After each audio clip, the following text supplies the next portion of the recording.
안녕하세요. 드라마를 두파보는 잼잼 리뷰입니다. 굿파트너 6회 진짜 개인적으로 가장 재미있게 봤던 회차였습니다. 솔직히 너무 오랫동안 결방이어서 굿파트너에 대한 관심도가 좀 떨어져 있었거든요. 굿파트너 제작진은 도대체 무슨 생각으로 이렇게 오랜 시간 결방을 하기로 결정한 건지, 무슨 자신감인지 어떤 배짱인지 궁금했는데 다 이유가 있는 자신감이었더라고요. MBC에서 동시간대에 제가 좋아하는 추리 스릴러물인 백설공주에게 죽음을 이라는 드라마가 새로 시작해서 그걸 리뷰하려고 했는데 굿파트너 6회를 보고 마음이 확 바뀌었어요. 굿파트너 6회는 수석실장이 된 채사라에게 해고 통보를 하는 차은경의 모습으로 끝이 났는데요. 이거 딱 봐도 차은경이 짠 판이잖아요. 채사라는 차은경처럼 자기 이름이 걸린 방을 갖고 싶었습니다. 그게 항상 부러웠죠. 수석실장이 된다고 해서 연봉이 두세 배 느는 건 아니었지만 수석실장이 되면 자기만의 방이 생겼기에 강남에 자기만의 오피스가 있는 커리어 우먼이 되는 것이 꿈인 채사라는 수석실장이 되고 싶었어요. 차은경도 채사라의 꿈을 알고 있었습니다. 똑똑한 사람이고 기억력까지 좋은 사람이니 아주 오래전에 채사라가 한 말을 기억하고 있었겠죠. 그러니 수석실장이 된 채사라에게 드디어 꿈을 이뤘네 라고 말한 거겠고요. 거기다가 채사라가 차은경의 의자에 앉아있을 때 딱 걸리기도 했으니 채사라의 자기만의 방에 대한 욕심은 거의 버지니아 울프급이었다고 볼 수 있겠죠.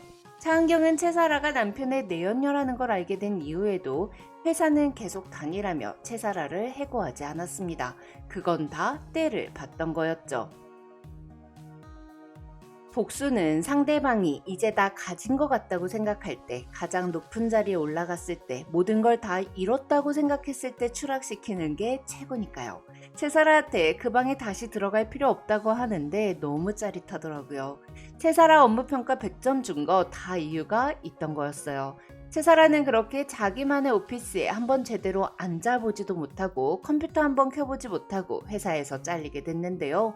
수석실장 된 기쁨을 약 1시간 정도 느낀 건가요? 뭐 수석실장 채사라라는 명패는 남았으니 집에 가져가서 천년만년 보관이나 해야죠 뭐. 채사라가 아무리 똑똑한 척해도 차은경한테 비벼볼 수도 없다는 게 너무 통쾌하더라고요. 자, 그럼 채사라에게 남은 건 김지상인데요. 채사라는 제2의 학교 앞까지 찾아가 제2를 만났습니다. 법을 알 만큼 아는 사람이라 미성년자 약취 유인에 걸리지 않으려고 차은경에게 제이랑 같이 있다고 문자까지 보냈죠. 채사라 진짜 얄밉더라고요.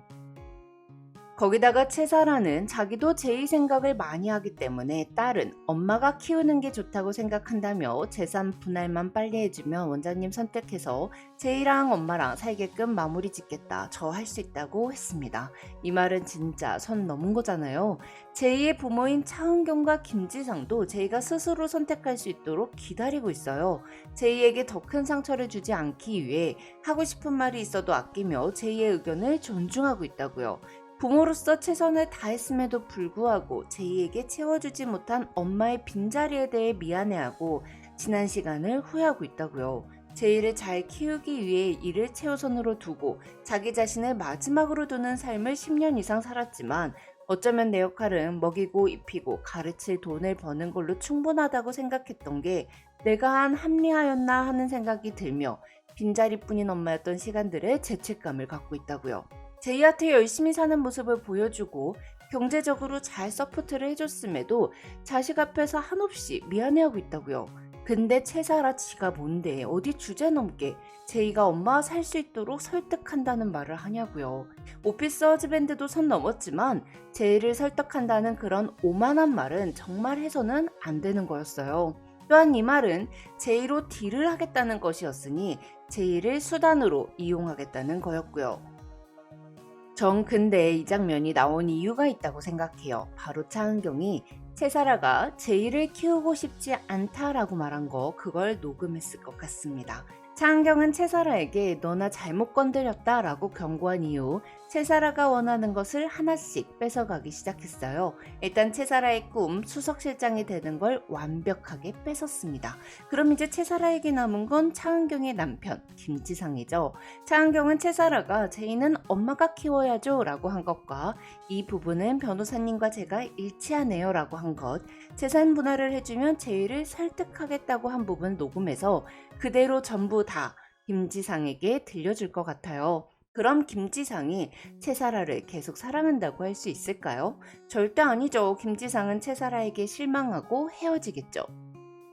처음부터 채사라가 제이를 키우고 싶지 않다고 솔직하게 얘기했다면 모르지만 채사라는 김지상 앞에서는 제이를 키우고 싶지 않다고 말을 한 적이 한 번도 없습니다. 솔직히 말해서 만약 김지상 역할이 여자였고 차은경 역할이 남자였다면 제가 이렇게 김지상 역할을 욕할 수 있었을까 싶더라고요.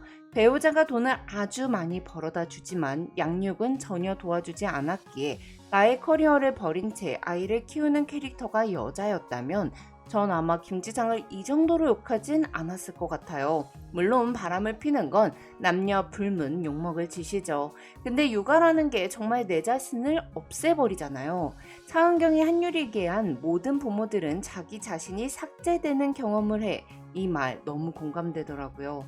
개인적으로 전 평생을 제 자신이 우선인 이기적인 사람으로 살았기에 두 딸을 키우게 되면서 제 시간을 그녀들에게 나눠줘야 한다는 게 너무 힘들었거든요. 무튼 김지상이 딸을 버리고 여자를 선택할 정도의 나쁜 놈까지는 아닌 것 같기에 차은경과 채사라의 대화 내용을 들은 후 채사라에게 이별을 통보할 것 같습니다. 그럼 채사라는 회사에서도 잘리고 김지상과도 헤어지게 되는 거죠. 한편 회사 사람들도 김지상 내연녀가 채사라라는 걸 알고 있었습니다. 차은경 카드로 산 비싼 도시락 먹으면서 얘기할 때 채사라 얼굴을 흘끔흘끔 보길래 알고 있나 했더니 딱 저격해서 말하더라고요. 특히 바람은 자기 와이프보다 예쁜 여자랑 피우는 게 아니라 그냥 새로운 여자라서 피우는 거라는 둥, 찌라시에 내연녀가 우리 회사 비서라는데 대표님이 한번 싹 다 소집해서 조사해야 되는 거 아니냐는 둥, 이거 완전 채사라 저격이었어요. 거기다가 만약에 상사 남편이랑 바람을 피웠다면 회사를 계속 다닐 거냐 그만둘 거냐고 물어보는 안 과장님 표정 너무 좋더라고요. 또한 이 질문에 채사라는 연애랑 일이 무슨 상관이냐고 답함으로써 바람은 연애다 라는 논리를 펴서 자신이 김지상의 내연녀라는 걸 공식적으로 인정해버린 셈이 되었죠. 채사라가 상사의 남편이랑 바람을 폈다는 소문이 다른 로펌에도 쫙 펴져서 채사라가 다른 회사에 취업 면접을 볼 때 다른 로펌의 변호사가 채사라에게 당신을 내 비서로 합격시키면 내 남편이랑도 바람필 텐데 내가 어떻게 당신을 뽑죠? 이렇게 말하는 장면 한 번만 나와줬으면 좋겠어요. 채사라 얼굴 좀 못 들고 다니게 말이죠. 근데 여러분은 만약 그런 일이 없어야 하고 없겠지만 남편이 바람을 폈다고 한다면 내연녀가 나보다 예쁘고 잘난 게 낫다고 생각하세요? 아님 내연녀가 나보다 형편없었으면 좋겠으세요? 제가 INTP라 이상한 가설에 대한 답변을 논해보는 걸 좋아하거든요. 댓글로 여러분들 의견 남겨주세요. 마지막으로 너무 가슴 아팠던 제이 이야기 좀 해볼까요? 전 제이가 내가 누군가를 선택하면 나머지 한 명은 상처받을 텐데 누가 잘못했든 어차피 둘 다 내 엄마 아빠라고 말하는 장면이 너무 속상하더라고요. 제이가 그런 생각을 갖고 있을 거라곤 생각하지 못했거든요. 한편 제이는 아빠 앞에서는 울지 않고 담담하게 생각해 보겠다고 말했지만 엄마 앞에서는 울었습니다. 아빠가 자신을 사랑한다는 것은 확실히 알고 있지만 엄마가 자신을 사랑하는지 엄마에게 난 귀찮은 존재가 아닌지 의문을 가진 걸까요? 그래서 엄마야말로 내가 아빠한테 갔으면 하잖아 라며 눈물을 흘린 걸까요? 아마 차은경이 나중에 제이에게 엄마에게 기회를 한번 달라며 제이를 너무 사랑하고 있음을 표현할 것 같은데요. 그럼 저는 다음 리뷰로 돌아올게요. 지금까지 잼잼 리뷰였습니다. 감사합니다.